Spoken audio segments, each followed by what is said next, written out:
نظام نظامیہ فتاوی نظامیہ اہل حدیث لکھا ہوا اہل حدیث یہ مرتد ہیں کافر ہیں دائرہ اسلام سے باہر ہے. دیکھیے فتویٰ آیا ہے نظام جامعہ نظامیہ کا یہ جن کے سر سے لے کر پیر تک شرک و بدعت کی گندگیوں میں غلاظتوں میں جو ڈوبے ہوئے ہوں وہ چوہڑے اور چمار ہمیں چلے ہیں آنکھ دکھانے کے لیے. جن کی باتوں کو جوتے کی نوک سے اڑانا بھی میں جوتے کی توہین سمجھتا ہوں, بڑی دور کی بات رہی. ایسے لوگ چلے ہیں ہمیں کافر اور مشرک اور دین بد مذہب اور غیر مقلد اور پتہ نہیں کیا کیا کہنے کے لیے, جن کا ذکر بھی کرنا میں گناہ سمجھتا ہوں. لیکن حد ہو جاتی ہے جب تکلیف ہوتی ہے دین الہی دین اللہ کے دین کے نام پر, جب یہ ڈھونگ دھتورے ہوتے ہیں اور قرآن و سنت کو چیگم کی طرح کھینچ تان کر اپنے مقصد اور اپنے مفاد کے لیے جب استعمال کیا جاتا ہے تو ضرورت پڑتی ہے کہ اس کا آپریشن بھی کیا جائے. ہے کہ نہیں میرے عزیزوں, میرے دوستوں اور بھائیوں؟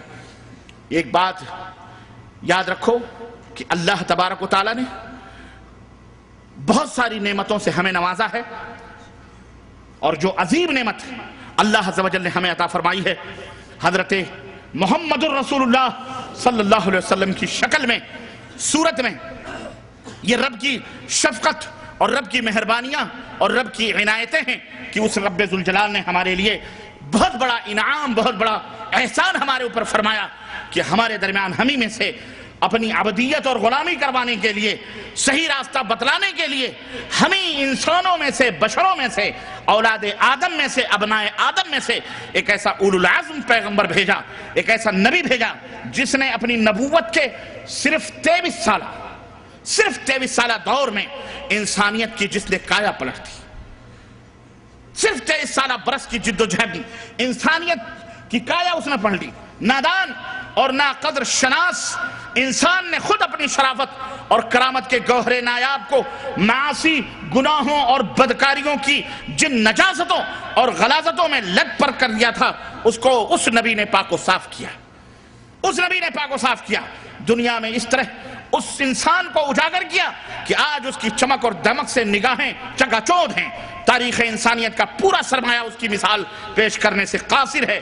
کسی شخصیت نے اس بگڑی ہوئی قوم کو اتنی جلد سدھار دیا ہو, یہ کسی شخصیت کے اندر یہ معجزہ موجود نہیں ہے. اگر یہ اعجاز موجود ہے تو صرف اور صرف پیغمبر اسلام حضرت محمد رسول اللہ صلی اللہ علیہ وسلم کو یہ مقام و مرتبہ ملا ہوا ہے جس نے سینکڑوں اور ہزاروں خداؤں کی پوجا کرنے والی قوم کو ایک اللہ کا پرستار بنا دیا, ایک اللہ کے سامنے جن کو جھکایا, اور صدیوں کے ٹوٹے ہوئے دلوں کو ایک رشتے کے اندر اس نبی نے جوڑ دیا اور سب کو بھائی بھائی بنا دیا, سب کو بھائی بھائی بنایا.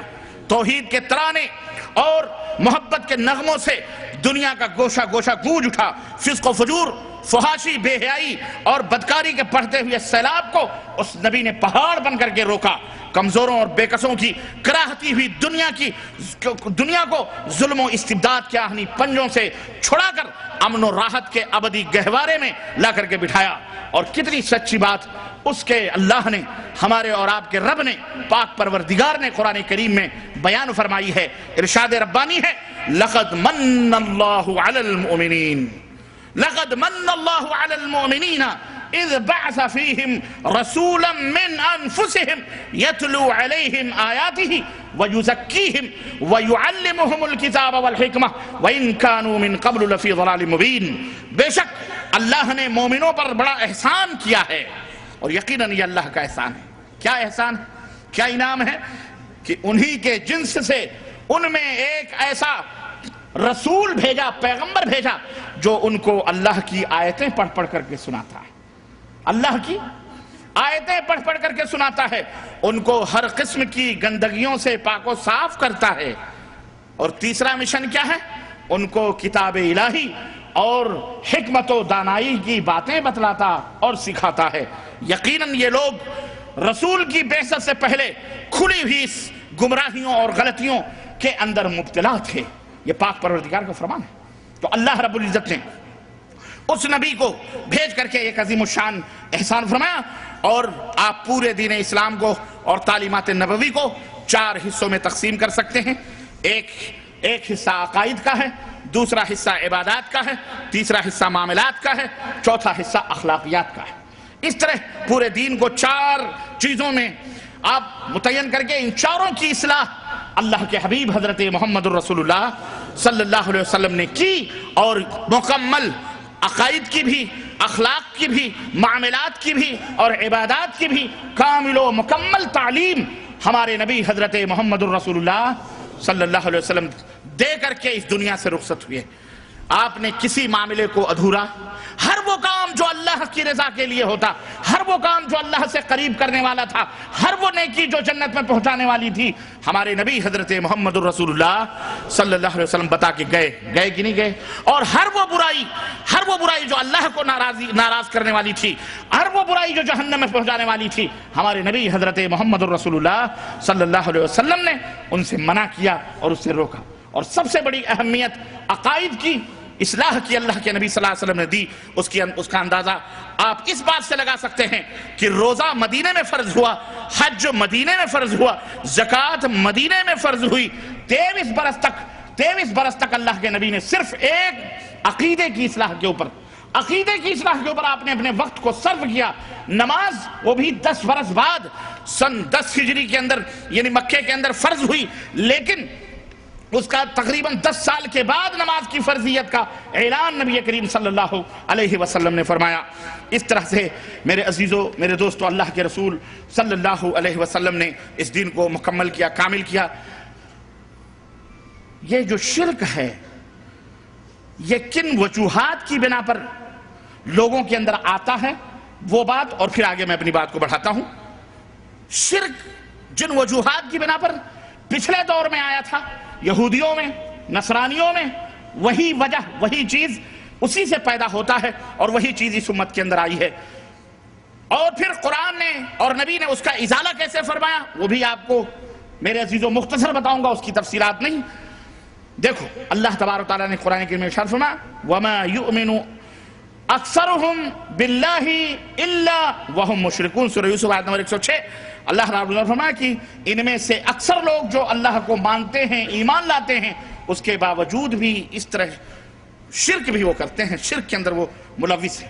شرک کا بہت بڑا ذریعہ جو لوگوں کے اندر پیدا ہوتا ہے، وہ بہت بڑا ذریعہ کیا ہے؟ کسی شخص، غور سے سنو، کسی شخص یعنی آدمی یا کسی چیز کی حد سے بڑھ کر تعظیم اور اس کی عزت کرنا، افراد کرنا، تعظیم میں غلو کرنا، جس کو غلو فی الدین کہتے ہیں۔ کسی شخص کی اس کی حد سے بڑھ کر تعظیم کرنا، توقیر کرنا اور اس کی عزت کرنا، اس راستے سے شرک امتوں کے اندر داخل ہوتا ہے، اور اس طرح سے امتیں ہلاک و برباد ہو جاتی ہیں۔ پچھلی قوموں کو اسی غلو نے ہلاک و برباد کیا۔ چنانچہ آپ دیکھیں کہ اسی خوش اعتقادی اور خوش فہمی نے، حسن ظن نے اور بہت زیادہ افراط غلو کرنے کی وجہ سے گوتم بدھ کو اللہ کا خدا کا مظہر بنایا گیا، رام چندر اور کرشن کو خدائی کا مقام دیا گیا، 23 بلکہ 36 کروڑ 33 کروڑ دیوتاؤں کو دنیا کا نظام چلانے والا بنایا گیا۔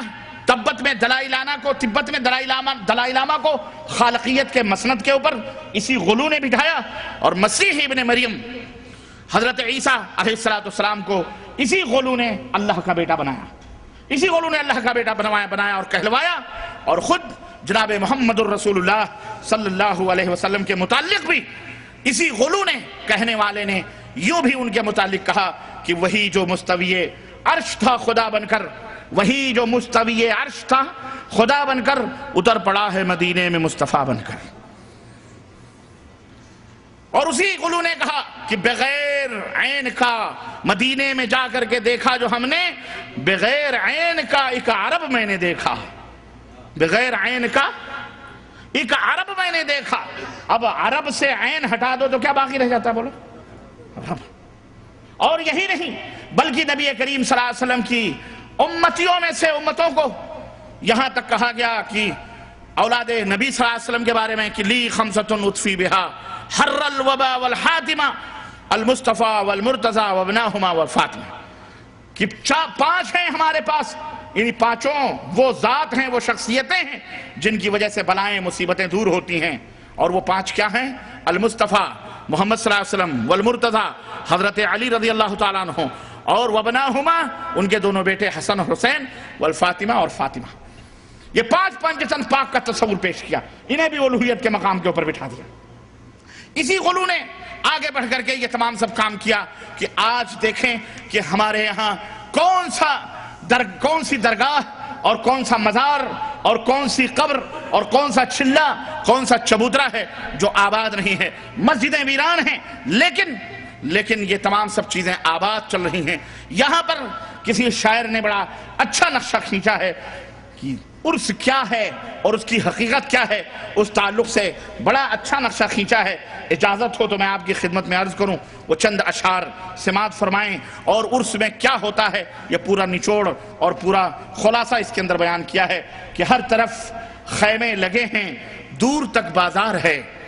ہر طرف خیمے لگے ہیں، دور تک بازار ہے. ذرا عرس اور میلے میں شریک ہونے والوں ذرا اس منظر کشی کو اپنے نگاہوں میں رکھو. میں تو ڈوب کر کے نکلا ہوں وہاں سے. میں تو ڈوب کر کے اللہ نے مجھے کنارہ عطا فرمایا ہے. یہ اپنے مالک و مولا کا میں مشکور اور جو ہے اللہ رب العزت کا ممنون ہوں کہ جس سے مجھے یہ ہدایت کا ساحل نصیب فرمایا، ورنہ نہ جانے کتنے ڈوبکیاں کھا چکا ہوں میں وہاں بھی. بہرحال ہر طرف خیمے ہی خیمے، ہر طرف خیمے لگے ہیں، دور تک بازار ہے. یہ نمائش ہے، کوئی میلہ ہے یا تیوہار ہے؟ یہ نمائش ہے، کوئی میلہ ہے یا تیوہار ہے یہ تقریب عقیدت. عرس ہے ایک پیر کا، کام کرتی ہے یہاں کی خاک بھی اکسیر کا. کام کرتی ہے یہاں کی خاک بھی اکسیر کا. ایک طوائف ہاں پریشان نہ ہو.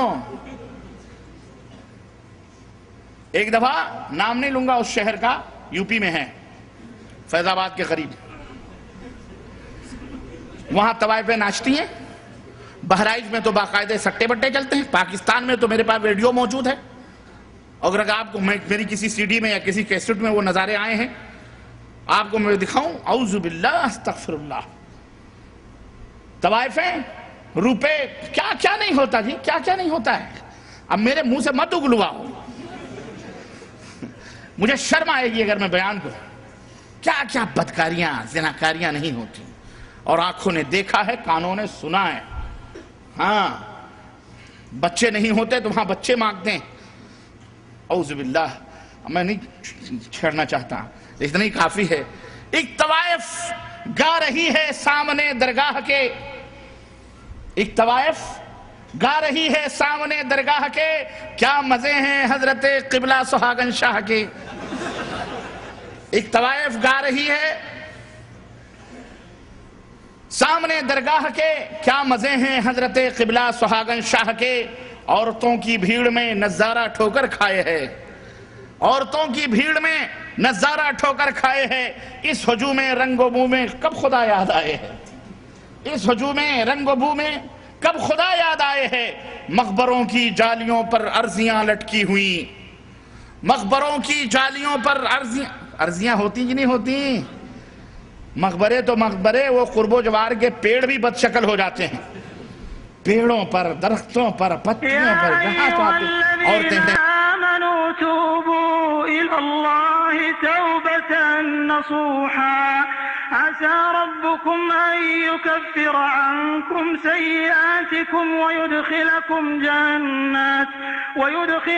جنات تجري من تحتها الأنهار يوم لا يخزي الله النبي والذين آمنوا معه نورهم يسعى بين أيديهم وبأيمانهم يقولون ربنا أتمم لنا نورنا واغفر لنا إنك على